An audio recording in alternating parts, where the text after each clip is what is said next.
Alright, so it's that time of the year again, and some of you are probably interested in upgrading or maybe building a new PC. But you would be forgiven for not watching every single tech video that has come out this year, so that's basically what this video is. A quick video to get you up to speed on the basic knowledge of what components are good and hey, maybe which ones to avoid. Let's start with the CPUs. There's been a lot of hype and excitement recently over Intel's new Alder Lake CPUs and what AMD has coming around the corner, the 3D cache refresh. The truth is that most of you who are building a gaming PC probably shouldn't bother with either of them. And the reason for that is because the cheapest Intel 12th gen option at the moment is the $300 i5-12600K, and when it comes to AMD's 3D cache series, you'll probably see something very similar. In fact, the best option for a mainstream PC right now is this right here, the i5-11400. You get 6 cores, 12 threads, decent single-threaded performance, and most importantly, when it comes to gaming, it can sit right up there towards the top of the benchmark stack, even among the higher core, higher clocked options. So for gaming, this thing is absolutely killer, and for 95% of games out there, you really don't need anything more. Sure, it is a locked CPU, you can't overclock it, but you can still pair it with a fast memory kit as well as unlock the power limit on some B560 motherboards.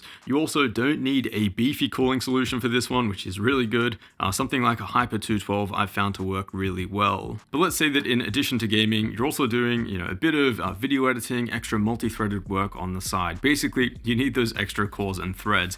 That's why I'd say the next logical step up from the i5-11400 would be the i5-12600K. This, in my opinion, is one of the best CPUs that you can buy at the moment. Not only does it offer top-tier gaming performance, but the multi-threaded performance that you can get out of this thing is just actually insane. The amount of CPU that you're getting here for $300 compared to what you previously got with the 11600K or even a Ryzen 5600X, this thing just stomps all over them. Now, if you're spending more than this on a CPU, then I really hope that you're actually putting those extra cores and threads to work, because buying more than an i5-12600K these days for gaming, you're probably just wasting money. So instead of that i9-12900K, put that cash towards a faster GPU, more RAM, or more storage. If you do need those extra cores though, that's when I would recommend the i9-12900K. It's a decent bit faster than the Ryzen 5900X at the same price, and in some tasks it even beats the more expensive 5950X. Now, I've seen a ton of comments around the power consumption and poor thermals of the 12900K,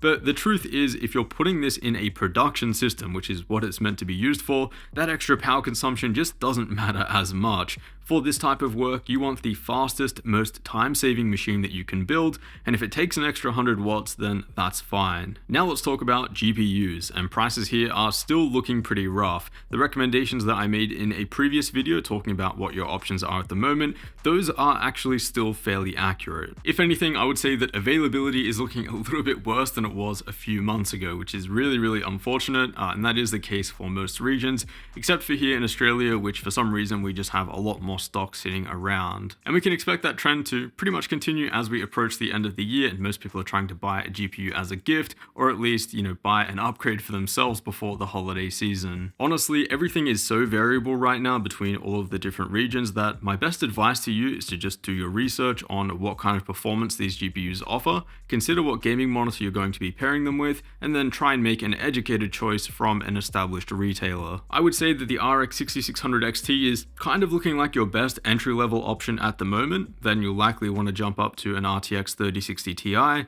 then a 3070, and then either the 3080 or 6800 XT, depending on pricing and availability. I do still think that generally Nvidia 30 series GPUs are worth paying a little bit extra for compared to AMD's Radeon 6000. You have much greater game support for DLSS and ray tracing, and you also have CUDA and NVENC, which are super useful among production apps. And again, the pricing here is just so variable, so it's really hard to give a really solid, recommendation, and we probably won't see that pricing to start easing up until we start kind of settling into 2022.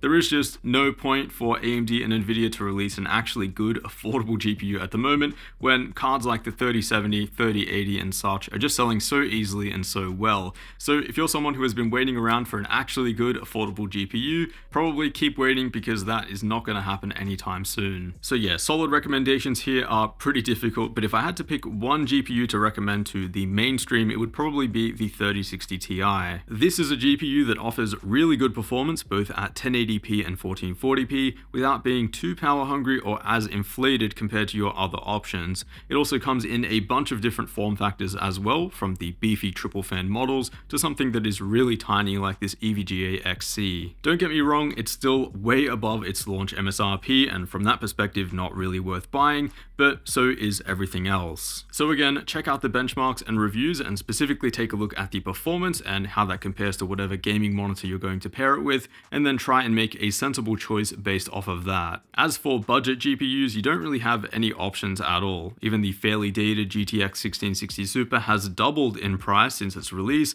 and I would highly recommend steering clear from that. Pretty much just keep using what you currently have or keep saving. I would also recommend avoiding AMD's 5600G and 5700G APUs. The price is tempting, but the gaming experience from these is honestly pretty underwhelming. Now on the bright side, there is some hardware out there that has continued to go down in price, and that's your memory and storage. As usual, I'd highly recommend sticking to M.2 NVMe storage for completely fresh builds these days. It keeps everything simple and tidy with no cables while also being the fastest option. This 1TB P2 stick from Crucial, for example, goes for just $80, so pretty much a no-brainer. Pretty much all modern motherboards these days have at least 2 M.2 slots available, so there's room for expansion there as well if you want to add another one too. As for RAM, 16GB is still the sweet spot for most gaming systems these days, with this 3600MHz CL16 kit from G-Skill going for about $85. To be honest though, upgrading to a 32GB kit is probably worth it for most of you who are happy to pay an extra $30 to $40, depending on the pricing in your region. Although these 16GB modules have slightly slower timings, it's not a difference that most of you will actually notice. Now, if you're going with an Intel Alder Lake build, I do currently recommend sticking with DDR4 memory for most builds, as opposed to the faster but way more expensive and unobtainable DDR5.